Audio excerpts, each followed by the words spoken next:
Selamat malam semuanya. Yang pertama, kami ucapkan terima kasih kepada dosen kami, Ibu Lestari, dan kepada rekan-rekan teman sekalian. Perkenalkan, kami kelompok 7 yang beranggotakan 8 orang.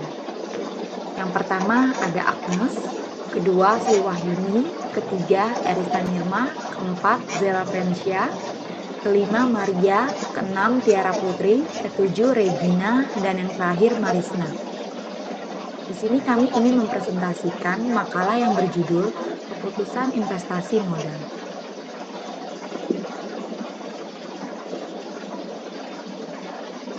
Pengertian analisis kelayakan bisnis. Bisnis adalah kegiatan yang sumber dayanya dialokasikan ke dalam kegiatan produksi yang dapat memperoleh barang atau jasa dan untuk dipasarkan kepada konsumen, guna mendapatkan laba.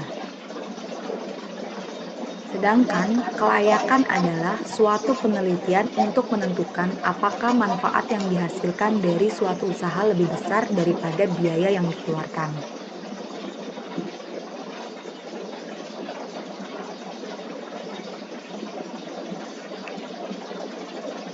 Selanjutnya, tujuan analisis kelayakan bisnis. Menurut ahli Sofyan tahun 2003 mengatakan bahwa tujuan yang ingin dicapai dari analisis kelayakan bisnis adalah 1. Bagi pihak investor, 2. Bagi analisis, ketiga bagi masyarakat, dan keempat bagi pemerintah. Slide selanjutnya akan dibacakan oleh rekan saya, Agnes. Aspek dalam kelayakan bisnis terbagi menjadi dua. Yang pertama, aspek lingkungan sosial budaya dalam kelayakan bisnis. Menurut ahli Johan tahun 2011 mengatakan bahwa usaha tidak dapat dipisahkan dari lingkungan dan masyarakat sekitarnya. Hasil dari produk atau jasa yang dihasilkan harus memperhatikan akan budaya masyarakat setempat. Setiap masyarakat memiliki ciri khas budaya yang berbeda-beda.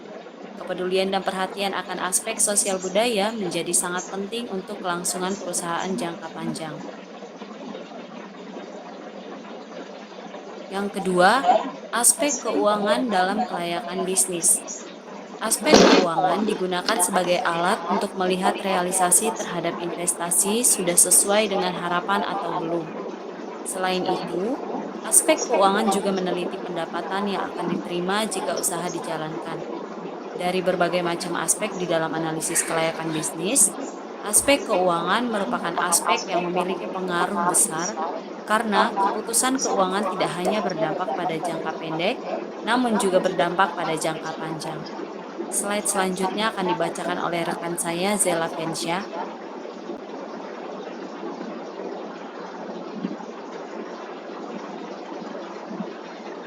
Terdapat dua jenis penganggaran modal, yaitu yang pertama, proyek independen.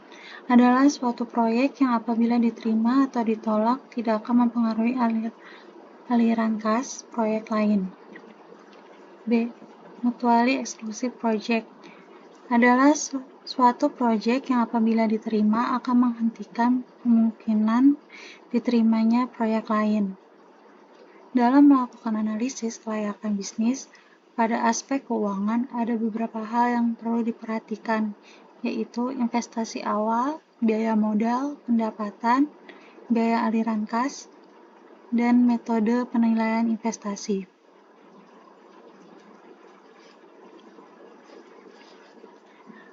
Investasi adalah mengikat sumber-sumber dalam jangka panjang untuk menghasilkan laba di masa yang akan datang.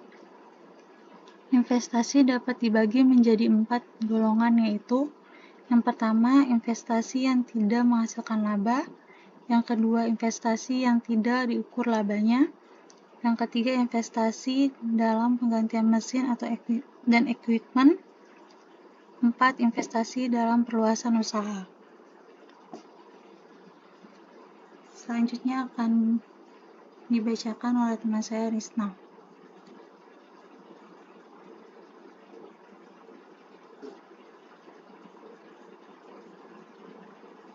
Biaya modal. Pengertian biaya modal dibagi menjadi dua, yaitu modal khusus specific cost of capital dan modal rata-rata tertimbang atau average cost of capital. Yang pertama, modal khusus adalah biaya yang berhubungan dengan sumber pembelajaran tertentu pada saat tertentu. Sedangkan modal rata-rata tertimbang adalah rata-rata tertimbang berbagai biaya modal khusus pada saat tertentu. Yang kedua, biaya modal rata-rata dihitung dari berbagai biaya modal khusus dengan menggunakan angka penimbang sebesar proporsi tiap-tiap sumber pembelajaran dalam total investasi yang dilakukan.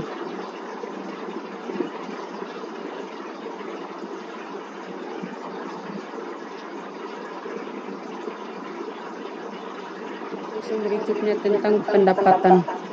Menurut Ikatan Akuntansi Indonesia 2009, pendapatan adalah penghasilan yang didapatkan selama dalam aktivitas normal entitas dan diketahui dengan berbagai macam sebutan yang berbeda seperti penjualan, penghasilan jasa atau fees, bunga, dividen, dan royalti. Slide selanjutnya akan dibacakan oleh klien saya, si Gigi. Pendapatan timbul dari transaksi dan kejadian sebagai berikut. Yang pertama, penjualan barang. Meliputi barang yang diproduksi oleh entitas untuk dijual dan barang dibeli untuk dijual kembali. Yang kedua, penjualan jasa. Biasanya terkait dengan kinerja entitas atas tugas telah disepakati secara kontraktual untuk dilaksanakan selama suatu periode waktu. Yang ketiga, penggunaan aset entitas oleh pihak lain menimbulkan pendapatan dalam bentuk yang pertama bunga, royalti, dan dividen. Pengertian biaya. Keberhasilan dalam merencanakan dan mengendalikan biaya tergantung pada pemahaman menyeluruh tentang biaya dengan aktivitas bisnisnya. Analisis yang hati-hati atas dampak aktivitas bisnis terhadap biaya umumnya akan menghasilkan klasifikasi dari setiap pengeluaran sebagai berikut. Yang pertama, biaya tetap. Biaya tetap didefinisikan sebagai biaya yang secara total tidak berubah ketika aktivitas bisnis meningkat atau menurun. Yang kedua, biaya variabel. Biaya variabel didefinisikan sebagai biaya yang totalnya meningkat secara proporsional terhadap peningkatan dalam aktivitas dan menurun secara proporsional terhadap penurunan dalam aktivitas. Yang terakhir, biaya semi variabel.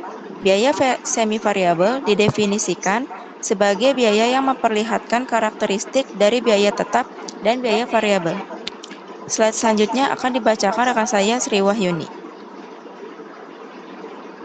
Aliran kas. Hampir semua investasi modal memerlukan aliran kas keluar awal sebelum adanya kas masuk yang dapat dihasilkan. Pengeluaran kas awal biasanya terdiri dari harga pembelian dari satu atau lebih aktiva atau sebagai uang muka dan biaya memasang properti serta mempersiapkan sampai dapat digunakan.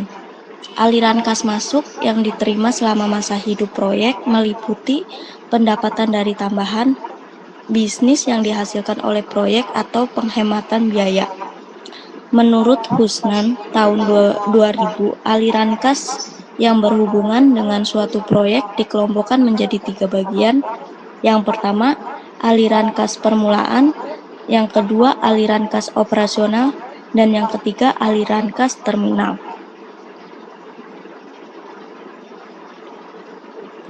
Metode penelitian investasi.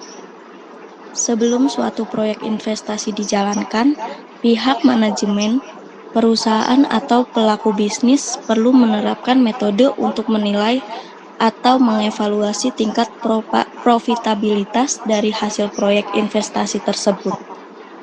Terdapat 2 model dalam melakukan penilaian investasi, yaitu yang pertama model non-diskonto dan yang kedua adalah model diskonto. Dan selanjutnya dilanjutkan oleh Maria.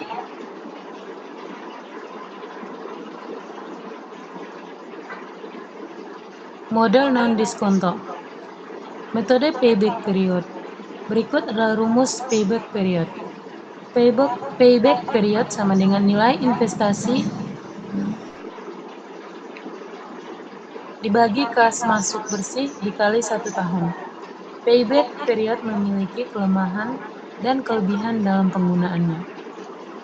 B. Tingkat pengembalian akuntansi atau accounting rate of return. Berikut rumus tingkat pengembalian akuntansi. Tingkat pengembalian akuntansi sama dengan laba rata-rata dibagi investasi awal atau investasi rata-rata. Accounting rate of return juga memiliki kelemahan dan kelebihan dalam penggunaannya.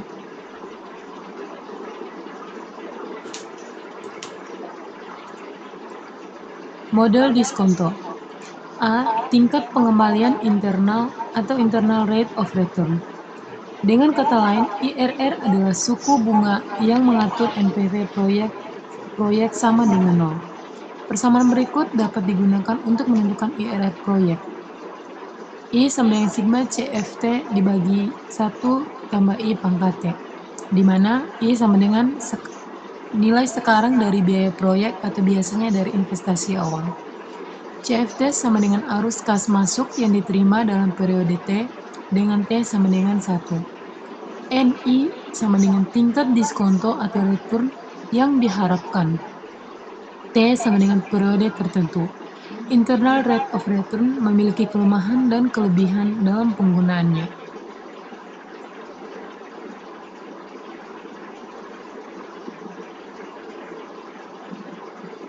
B. Net Present Value atau NPV. NPV dihitung dengan menggunakan rumus di mana I sama dengan nilai sekarang dari biaya proyek atau biasanya dari investasi awal. CFT sama dengan arus kas masuk yang diterima dalam periode T dengan T sama dengan 1. NI sama dengan tingkat diskonto atau return yang diharapkan. T sama dengan periode waktu. NPV memiliki kelemahan dan kelebihan dalam penggunaannya.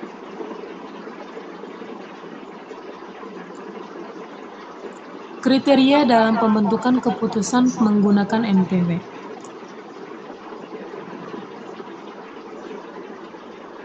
Bila NPV lebih besar dari 0, berarti investasi awal telah tertutupi, tingkat pengembalian yang diminta telah terpenuhi, pengembalian yang melebihi dari 1 dan 2 telah diterima, maka investasi tersebut menguntungkan sehingga dapat diterima.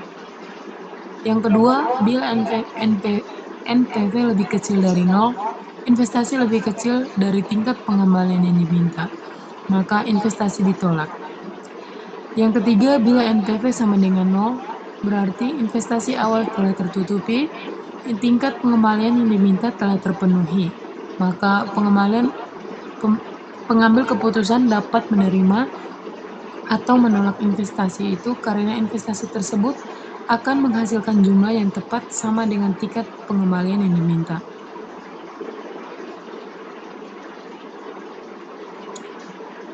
Sekian hasil presentasi dari kelompok kami. Terima kasih.